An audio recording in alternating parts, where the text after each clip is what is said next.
শালা দিনকাল যে কেমনে পার হবি গরিব মানুষের ঘরে।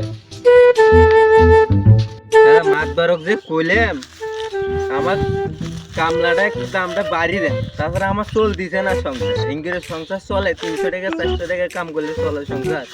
কিছু একটা করেনি নাকবি, আজকে বদাক যায় কনি নাকবি, এলে কাম হবা না আর, এলে কাম হবাই না আর, টাকা বেশি নেওয়ার নাকবি।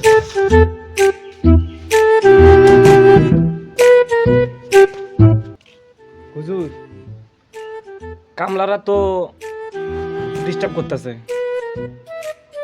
কামলারা কি ডিস্টার্ব করতেছে? এরা নাকি বলতেছে যে টাকা আপনি বেতন দেন এটাতে চলবো না, সংসারে নাকি অনেক খরচ। কামলারা কি ঠিকঠাক মতো কাজ করে?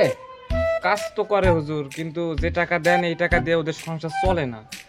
আচ্ছা, আজকে আমি যাই, সুবে সুবে দেখি কামলারা যদি ঠিকঠাক কাজ করে তাহলে বেতন বাড়াই দেবো, আর যদি কাজ না করে তাহলে ওদের পাশে লাত্তি মেরে আজকে বাইর করে দিয়ে নতুন কামলা নিয়ে আসবো।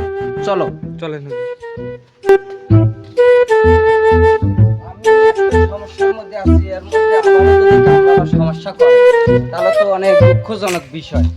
দেখি কামলার সাথে আগে যা দেখা চুপি চুপি দেখি কামলাগুলো কাজ করতেছে নাকি। ঠিক আছে।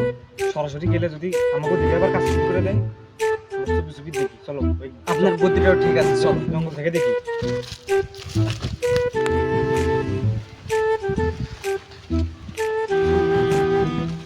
কাজ তো ঠিকই করতেছে, চলেন যাই ওদের কাছে যাই।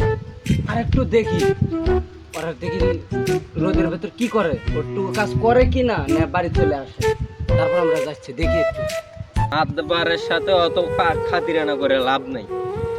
টাকা দিলে কাম করবো, না দিলে কাম করবো, কামলা করবো, অন্য জাত করবো। টাকা এত কম হলে কি হয় নাকি? বদ্দার কাছে, ও বদ্দা দাঁড়াও দাঁড়াও, কথা আছে তোমার সাথে। কি হলো?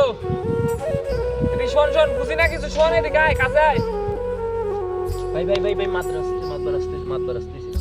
চ চ, এখন যাই চল, তাহলে আর বাইকতে যাওয়া লাগতেছে না। চল, এবারে কাজটা শেষ করে চলে যাবো। যাই মাতবার। কিরে, তোর কাজ কাম কি রকম হচ্ছে রে? কাজ কাম ঠিকঠাক মতো করতেছিস? হ্যাঁ হুজুর, চলতেছে তো, ঠিকঠাকই চলতেছে। কিন্তু হুজুর, আপনি যে টাকা দিচ্ছেন হুজুর, সে টাকা দিয়ে তো সংসার চলতেছে না হুজুর। কেন, তোর ঘরে আবার কি হলো? তোর তো আমি বেতন ঠিকঠাক মতোই দিচ্ছি, কি সমস্যা খুলে বল। হুজুর, কি কম দুঃখের কথা হুজুর, আপনি দেন 300 টাকা 350 টাকা বেতন, আমার পোলাটারে পড়াই কেজিতে, এর মাসে বিল দেওয়া লাগে, বিদ্যুৎ বিল আছে, খাওয়ান আছে, চাউল আছে, সব কিছু মিলাই এই টাকাতে চলতেছে না হুজুর। এখন টাকা একটু বাড়াই দেওয়া লাগবে হুজুর। তোদের কাজ কাম তো আমি দেখলাম, কাজ কাম তো ভালোই হয়েছে। ঠিক আছে, তোকে 300 করে দিতাম, 350 টাকা করে দেবো। তোরা আর টেনশন করিস না, কাল থেকে আরো 2-4টা লোক নিয়ে আমার খেতে কাজ করতে আসিস। হুজুর 50 টাকা দিয়ে কি হবে হুজুর? আগে দিয়েছেন 300 টাকা, এখন দেন 350 টাকা। ওই যে ওই গ্রামে 500 টাকা করে কিসেন, 600 টাকা করে কিসেন, আমাদের তো 500 করে দিতে পারেন। আমাদের তো হচ্ছে না এই টাকা দিয়ে, 350 টাকা দিয়ে তো হচ্ছে না আমাদের। তোরা দেখে আসলেই অনেক ভেজাল করতে আসিস। আচ্ছা দেখি, আমি বাড়িতে যাই, যা বোঝাপড়া করে সন্ধ্যার সময় তোদেরকে আমি জানাবো।